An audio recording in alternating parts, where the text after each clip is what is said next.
Hello and welcome to my channel. My name is Leanne and I am a metalsmith with a business called Leanne Allison Designs, where I design and create jewellery for eco-conscious people and people who want more sustainable options when it comes to their jewellery.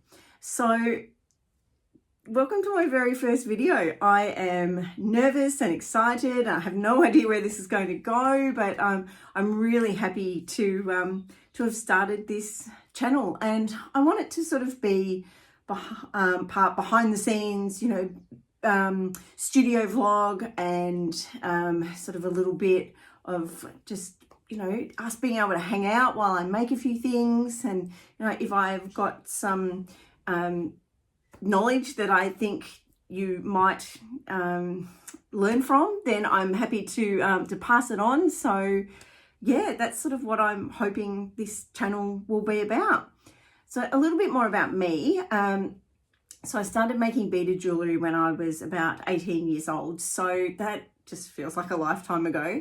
And actually I still have the original, like 2 pairs of pliers that I purchased to do the beaded jewellery class, and I still use them to this day. In fact, I used them yesterday when I was making some hoops. So they are still well treasured tools in my collection, which is fantastic.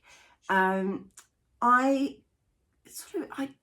loved making jewellery, but it was really very simple. It was just a head pin, some beads, an ear wire, and I was probably charging $5 a pop for the earrings. Knew nothing about business, nothing about how to price my products or anything like that. And I liked making jewellery, but I really didn't know how I would make a living out of just making little pieces like that. I wanted to make proper jewellery, as I called it, but I didn't know how to go about it. So I ended up just working in admin and secretarial roles for about 20 years, maybe a little bit longer. Now, towards the end of the time that I was working in admin, I was unwell. I was having trouble with my health, and it meant that I had ended up working in a part-time job. So I had time to sort of pick up my tools again and start making jewellery. And, I was trying all sorts of other creative things, trying to make little bits of money on the side to sort of keep me going.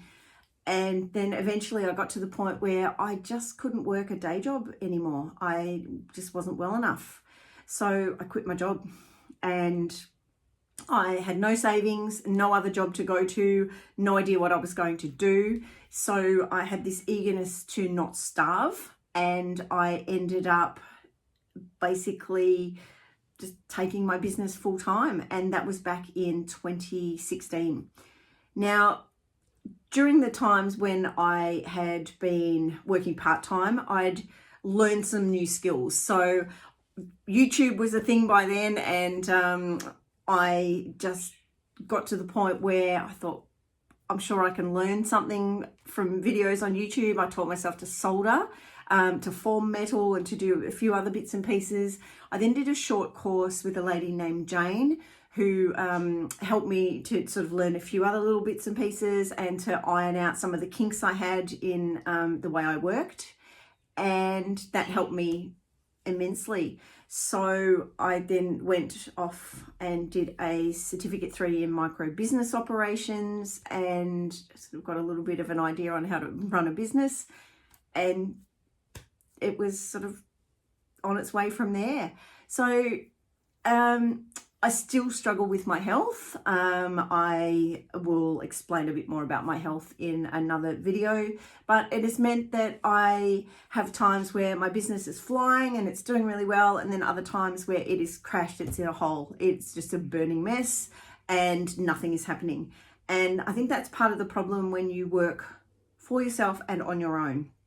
So I'd never sort of got enough traction to be able to get the money together to hire somebody else. So it's all on me. And I've learned to kind of work around some of my health issues. And then I've learned that sometimes my business just is a flaming wreck. I have months where I'll earn plenty and I'll be really happy, and then other months where I will not earn much at all. And that's just the nature of business in itself. But when you add in health complications, it can really sort of change the dynamic within your business, and that's what's happened with me. So I work from my home. I live on the Mornington Peninsula, which is about an hour and a half outside of Melbourne in Australia. Now, for those of you that don't know Melbourne, I like to call it the jacket on, jacket off, jacket on capital of the world. We are well known for 4 seasons in one day. And quite honestly, I remember 4 seasons in 1 hour happening on many an occasion. Where I live, I think it's just a beautiful area. I'm not too far from the beach, about a 5-minute drive. But the interesting thing is, I don't like the beach. To be fair, I love the water. I go kayaking with my partner a lot. We love going out on the water. I just don't like the sand. It's just, ugh, no, I don't like sand. So unfortunately, you have to cross the sand to get to the water. So needs must. And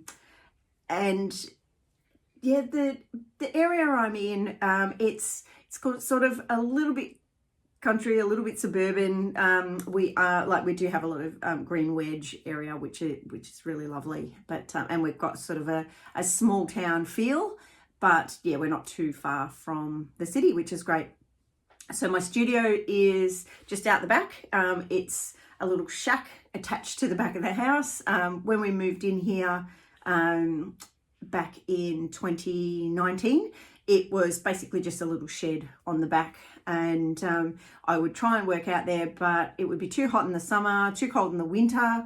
So it just got to sort of be a little bit unreliable, and I was only really able to be out there for about 4, maybe 5 months a year, and then would have to come inside and do things. So I sort of chatted to my partner about it, and we're like, yep, we need to fix it up. So we, a couple of years ago, we got the walls plastered and new lighting done, and yeah, it's a little bit more pleasant. Not so great on the really hot days in summer, but especially when you're using a torch and like flame.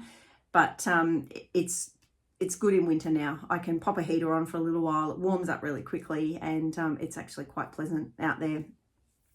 I'm going to admit, we still haven't painted the walls. I'm saying I still haven't painted the walls. I have got my little sign up out there, which my nephew got my mum to make for me, which says Auntie Elle's Cubby House. So that's on the wall. But other than that, it's still a weirdly white box with obvious. It needs painting. It really needs painting. But, you know, I figure as long as jewellery is getting made in there and it's making me some money, it doesn't matter what the walls look like. So I think this spring we'll look at it in earnest, and yeah, we'll paint it up. And it still needs lots of storage and stuff. It's just kind of been a slow process, but yeah. We have solar panels, so the studio is powered by the sun, which is lovely. I offset all of my carbon, so I am carbon neutral, and I just try and be as eco-friendly, sustainable as I can, low tox, and also just plastic free. That's the word I was looking for. And we're like that in our home as well, as much as we can be. So yeah, that's sort of a little bit about my studio. There's often either music pumping out of there, or and I love rock, I'm a rock chick, or podcasts, because I do love to listen to a business or a true crime podcast.